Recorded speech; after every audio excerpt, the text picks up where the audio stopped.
Well, it's really great to know that you're opening the show up. When I saw it highlighted on the bottom, I said, "Oh, he set me up once again." My name is Q. Thank you for tuning in tonight. We're not doing First Contact. That was the last episode. You got to watch the show, but we are doing Star Trek Insurrection. Insurrection. That is Star Trek Nine. Came out in 1998, I believe. It is the second outing as Jonathan Frakes as director. Excuse me.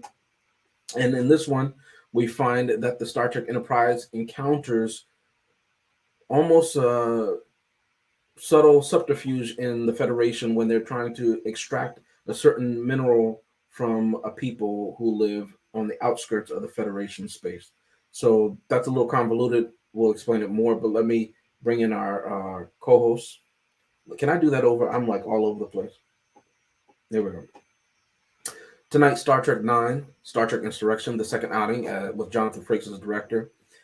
This one takes place, well, it came out in 1998, but this one takes place with the Baku and the Sona. And it's really about stealing resources and what the Federation is willing and not willing to turn a blind eye to. The story is really, really decent. We'll get more into that later, but let me bring in my co-host.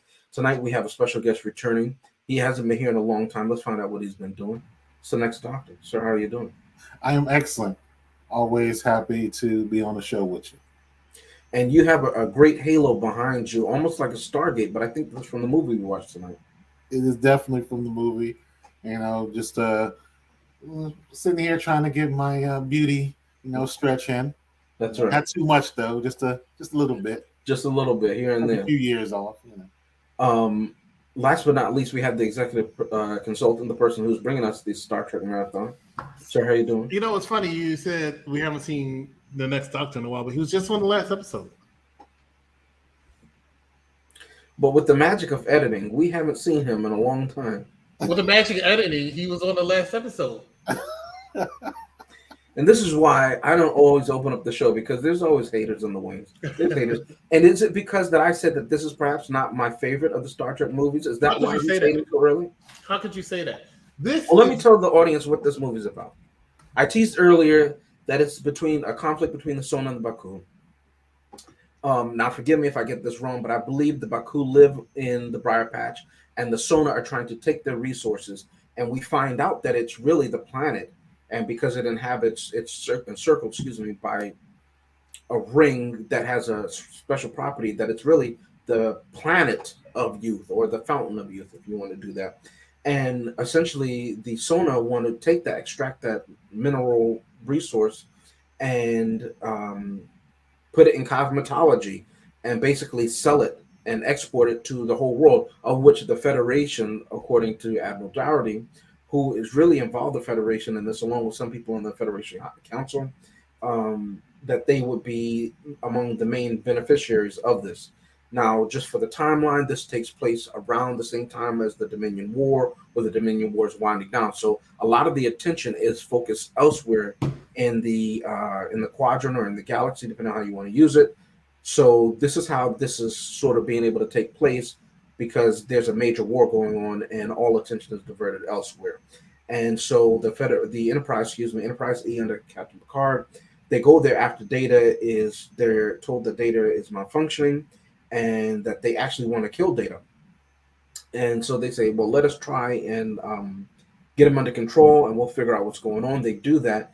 And subsequently, in the few hours that they're there, they realize, the crew, that they're starting to sort of de-age and sort of revert back in a way to how they were in their adolescence or their young adulthood. And they soon realize what's going on here and the nefarious nature of what Admiral Dougherty and the Sona are really about with relation to the Baku. But who wants to go first? Chris, I know you like this movie a lot. Do you want to defend this movie first? I don't have to defend it. This movie is great.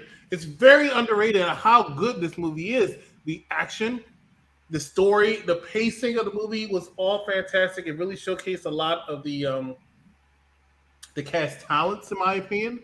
Okay. I thought Picard was very well done. He could dance, Last episode, Rashad, James, you remember, right? Last episode, Star Trek First Contact, Rashad insulted the guns of the executive consultant. He said Picard had bigger guns than the executive consultant. Now, we all know that's not true.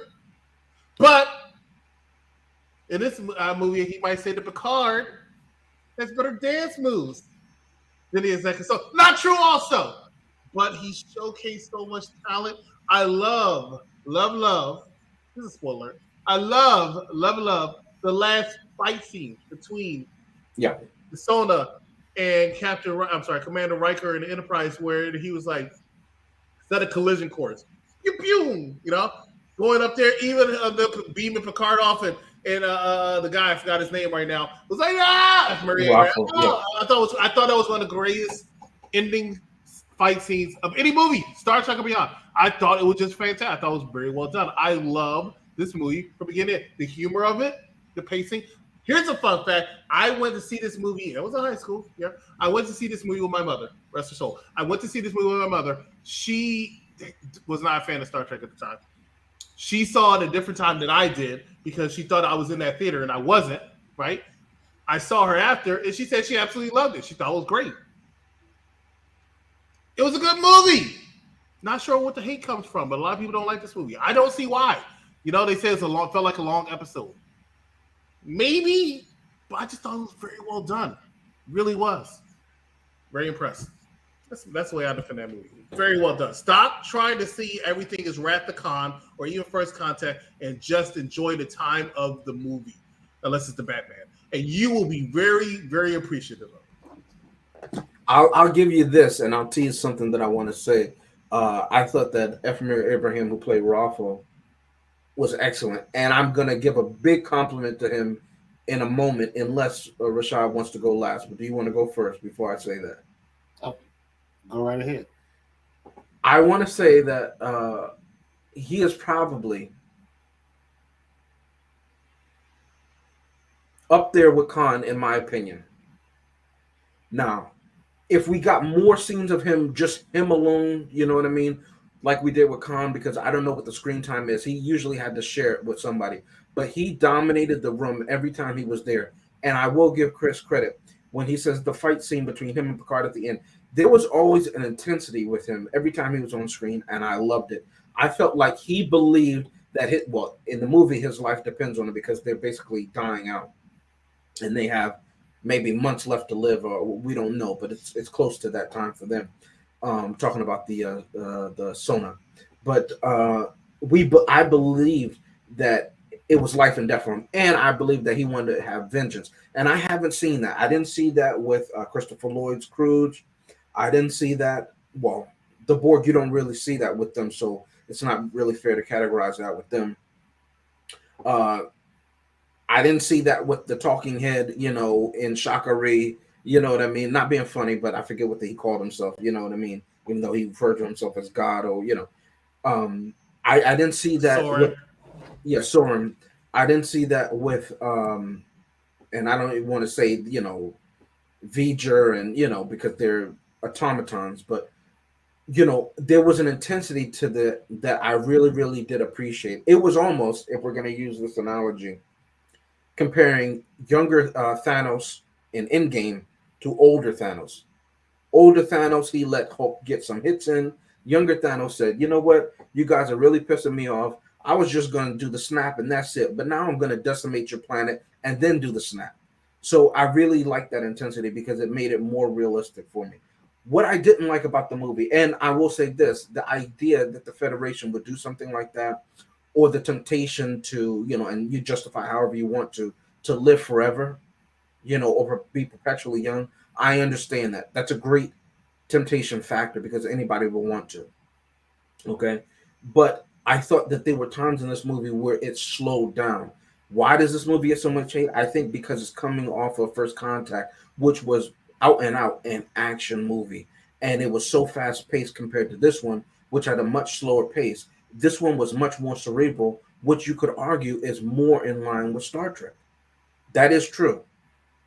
And somebody having resources that somebody else wants to start. That's very Star Trek. So I don't take anything away from Jonathan Frakes. I don't know who wrote the film or anything like that. The story is great, but it just lagged in so many parts. So I have to concede those things, okay? What I don't like, and I've said this before in the other Star Trek films, is you have a lot of goofiness. I know they need to put comedy in there for some reason, Why is Counselor Troy one of the people that's going to help the Baku run away from the Sona? She barely became a commander the last time we saw her, and then when she got command of the ship, she destroyed the Enterprise D. She crashed it. She didn't get command of the ship. Okay, she drove. She was at the helm. She got command. If you're driving my car, you're in command of the car. I can't do No, nothing. that was Riker. Chris is confused. It's my turn. So anyway, she crashed the ship. She destroyed the ship, right? But why is she on the planet? Why is Dr. Crusher on there? Dr. Crusher barely got out of that little bubble universe. It took her the whole episode to figure out, hey, my son is a genius. I saw a flash. Maybe the same flash that I keep seeing throughout the episode is trying to get me back to the world that I actually exist in, because nothing in this world makes sense. Anyway, why is she there? Salute to Captain Sisko, who's fighting the Dominion, but he doesn't need Worf. He's probably number 2 on DS9. He doesn't need him. You can go halfway across the quadrant to be on this ship that's going the other side of the galaxy. He explained why he was on the ship. I got it. Plot convenience. Okay, but anyway, Chris, ladies and gentlemen, for those just tuning in, Chris jumping in because he thinks it's his turn, but it's my turn. So Worf being on there, okay, it makes sense, but it makes no sense. Data. Why are you so concerned with whether or not this little boy wants to play with you? I've never seen that in Data before. And here's how I know that, because I pulled up a little picture. Here we go. From Hero Worship. If you ever watched Star Trek, this little boy, his mom died, or his parents died. I forget which one it was. And then Data saved him from the wreckage. You know, everybody that he knew died. Data saved him from the wreckage, and then he wanted to be like Data. Data wasn't like, hey, do you want to play games? And we can play hacky sack, and I can play with this little chipmunk creature that you got and everything like that. Well, you know, no, the kid was chasing after Data. Data didn't give a damn. Now Data's on this planet with the Baku, this random planet, and he's chasing after this kid to play with him. It makes no sense to me. He's evolved. Okay? My legs will never grow any longer. My arms will never grow any longer. Nothing about me will change. I'm built to go on the same thing. That's what Data says to the little boy. I would give anything to know what it's like to grow up. That's what he says. He's also built a flotation device. But you're saying he's evolved. Whatever. Okay. So here's my point. That makes no sense. Also, Picard, shout out to Picard, because he clearly got a membership to Gold's Gym, and he was going there every day because his chin was all cleft and they put some chicken grease on him. He looked like he was going up on the block like my ancestors had to, right? And he looked like he was all working out and everything like that. He looked better than he did in First Contact. I'm going to give him credit, right? But nobody else did. Everybody else, and I wrote it down, everybody else is running. Picard is fighting like young Tyson. But Admiral Doherty, the main Sona chick who can freeze time, Jean Grey, fake Jean Grey, she can freeze time. But when she's climbing on the raft, she's moving like, oh, my knees. When she's running for her life through the mountains, oh, somebody help me. You know, none of the Baku can run, but they're supposed to be like they have the spryness of an 18-year-old. None of them can move. The people with the stretched face like this, I got to be careful where I touch my face because you're going to say it's hate crimes. You know what I mean? But the people with the stretched face like this, they're moving faster even though they can't even smile because they got so many facelifts. All right? They're moving. But the Baku who live under perpetual youth, they're barely moving. That makes no sense. The movie is ridiculous. They got a joystick now because the Delta Flyer has a joystick on the Enterprise. I mean, some of this goofy stuff I just don't get. It's not as good as First Contact. I know I'm kind of rambling, but those things really, really bothered me.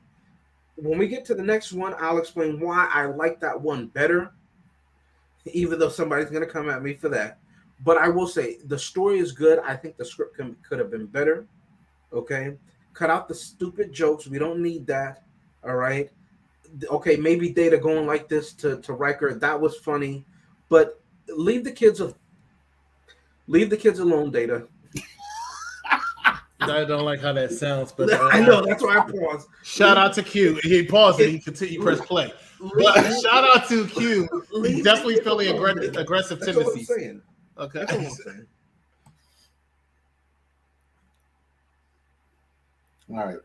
All right. So overall, this movie is mid to me. I did have moments of enjoyment, but like Q, the humor, it didn't really hit. It seemed forced. and that kind of pulled me out of it. Plus, the story. I mean, the story was decent, but I even with the background of the Dominion War, I don't see how it would be a benefit. Yeah, on the long run, maybe Fountain of Youth, of course, but you know, saying, "Oh, this is going to benefit the Federation," so much because you're going through these wars and everybody, sees you as dying. No, I mean, we the Federation was being beaten because they didn't have better technology. The other people had better technology, and it wasn't that they were younger or they were perpetually. I mean, the founders, yeah, sure, they lived pretty much forever, but they weren't directly, fighting the founders. This wasn't really a thing of attrition. It was like, okay, who's got the bigger gun? And this wasn't going to help them get the bigger gun. So that part, it was a stretch for me to really buy into it, but I worked it. But the movie as a whole, I mean, like I said, I did enjoy it. But one of the things I did enjoy was that, you know, um, LeVar Burton, Geordie the Forge, Yep. he got to be on screen with just his face, no prosthetics, no visor, no contacts. It was just, beautiful black man on screen, being able to be in sci-fi without having to have any type of prosthetics, like my man um, Cisco. That part I did enjoy. Him and Worf were the only black people, though, so that was kind of a downer. Um, Not really the best way to end, Black History Month, but it is what it is.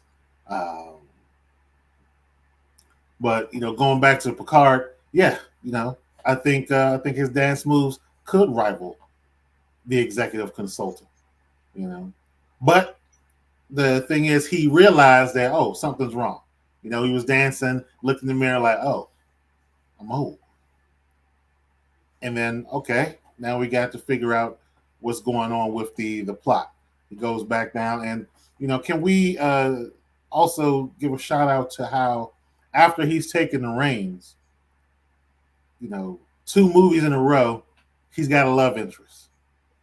That's also taking the reins from Kirk as well. I mean, not so much movie Kirk, but TV Kirk. Love interest all the time. Now we've got Picard in the show. He had a couple of rundowns, but not really a serious love interest. And we've got 2 movies back to back. When he's got love interest in this one, I mean, he definitely fell for her. Yeah, he's going to spend 300 some odd days of shore leave with her. I mean, I think that's partially because he wanted to get a little bit younger. Ain't nobody spending no whole year. I just met you. You might talk too much. Now, as far as talk about the show slowing down, that was kind of the theme. Slowing down, taking in the scenery, living in the moment. So yeah, I do think it was on purpose that the movie was a little bit slower because of that theme. But I still think the pacing was pretty decent. Coming off the high of First Contact, yeah, you are going to be. But thinking about the time frame between the two, I think it was enough of a break for people to have, being able to enjoy it for its own thing. I will say that I don't like that this has so much CG. The older movies kind of look better because they're using practical effects. With the nod to DS9, they started to do more CG in there. That also looks dated now. But just as a kind of fun fact, the solar sails on the extractor Thank you. were the same solar sails that Thank you. Cisco had on his ship when he was trying to make the run from Bajor to To Cardassia Prime. Cardassia Prime. Mhm.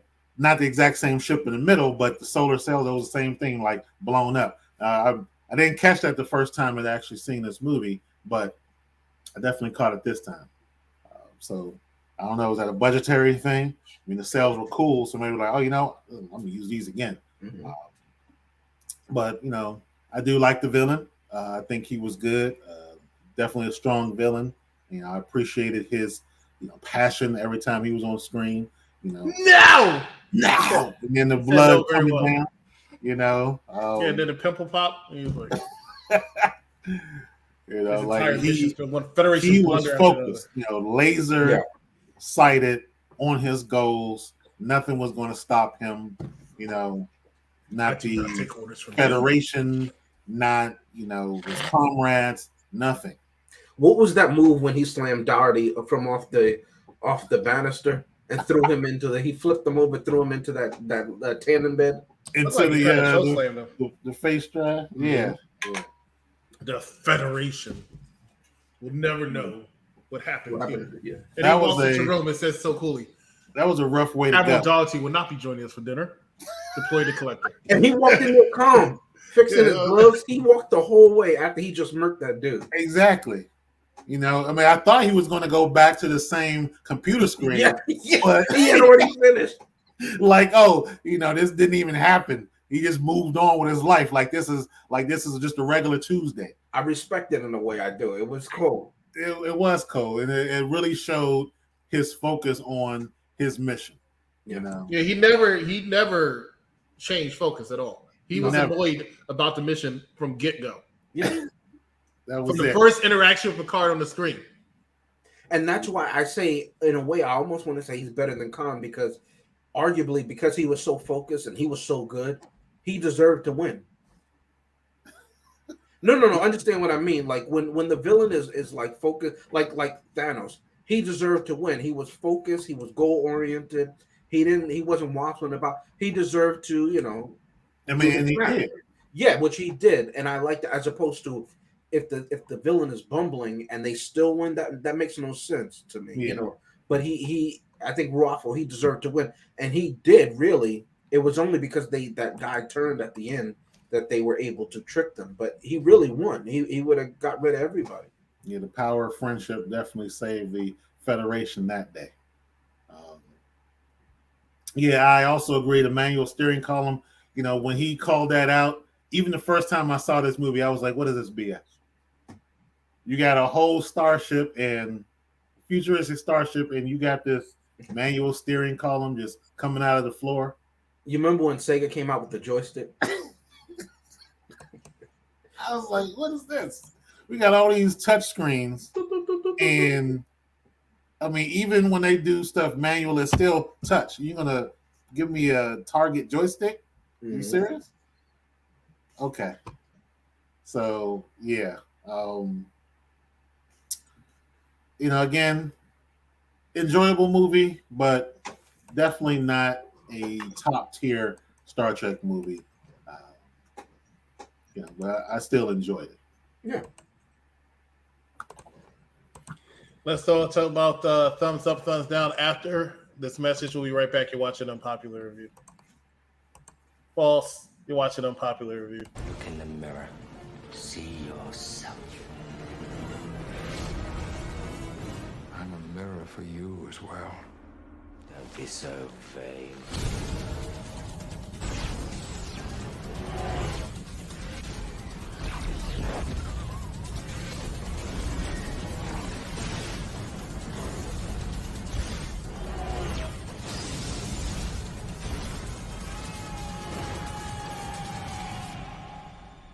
Set a course for Earth.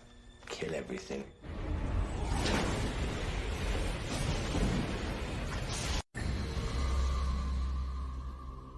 Our eyes reflect our lives, don't they?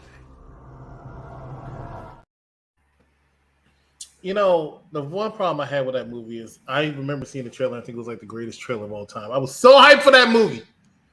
More on that next time. Ladies and gentlemen, watching Unpopular Review. We are back to talk about a thumbs up and thumbs down for one Star Trek Insurrection. I'm interested to hear these two votes for that. I think we already know what I'm going to. But we'll start. Actually, I'll start off first.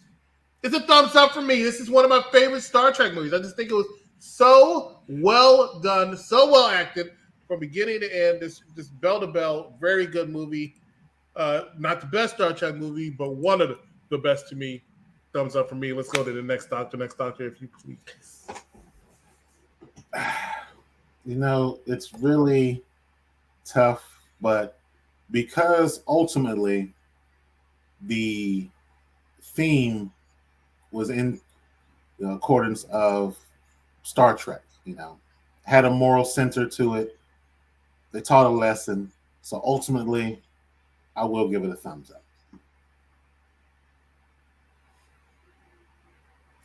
Let me just say, speaking about Nemesis, that line, our eyes reflect our lives. It was reminiscent of, what did the guy say?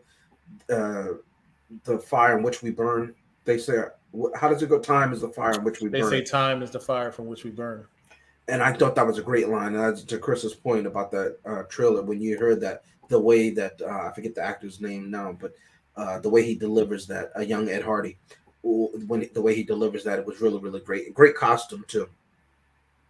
Let me just say this. I wish this movie could be called Star Trek IX, The Wrath of Waffle, because then I would give it 2 thumbs up. But it's called Insurrection. And who was given the insurrection? Nobody stormed the Capitol. It didn't take place on January 6th, start date, whatever, 0.6.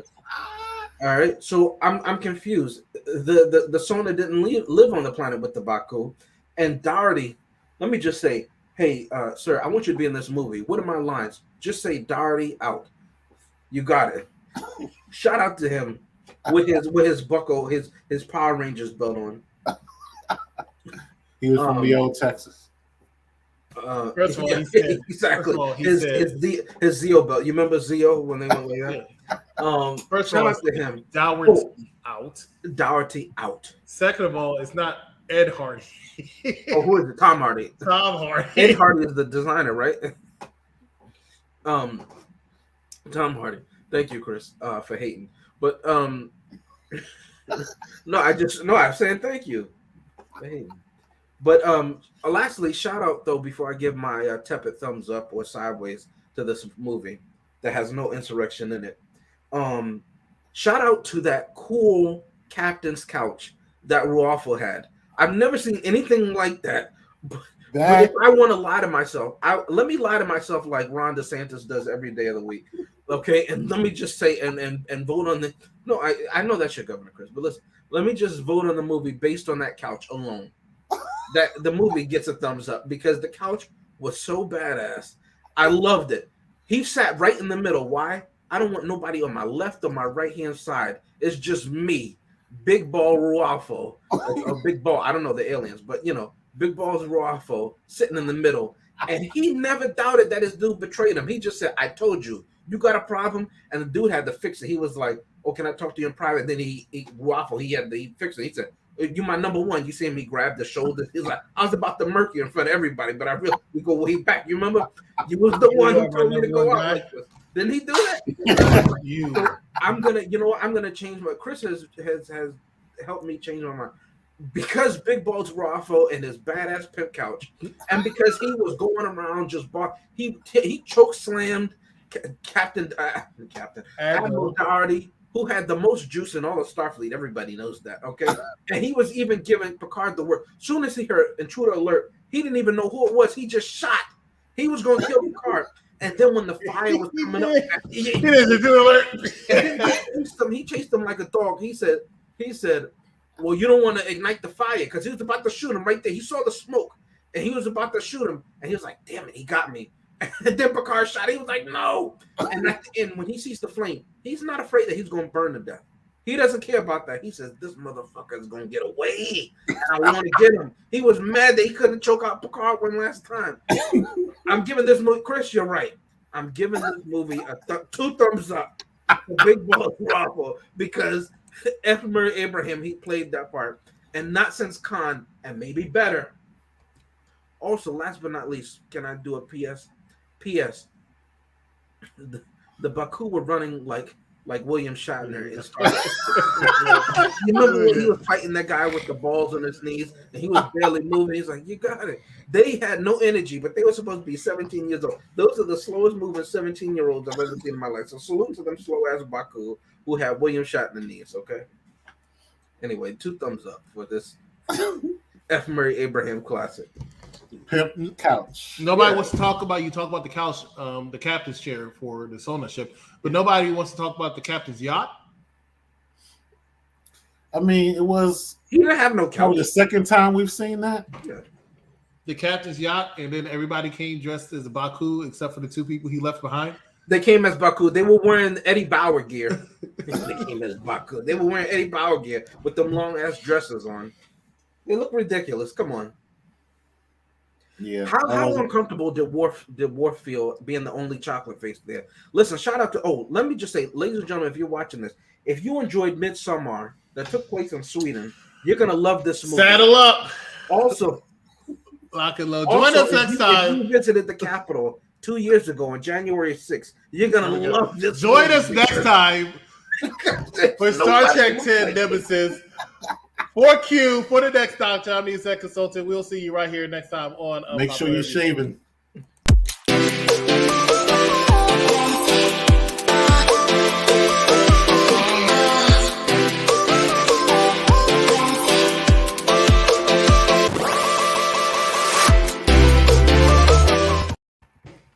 As smooth as an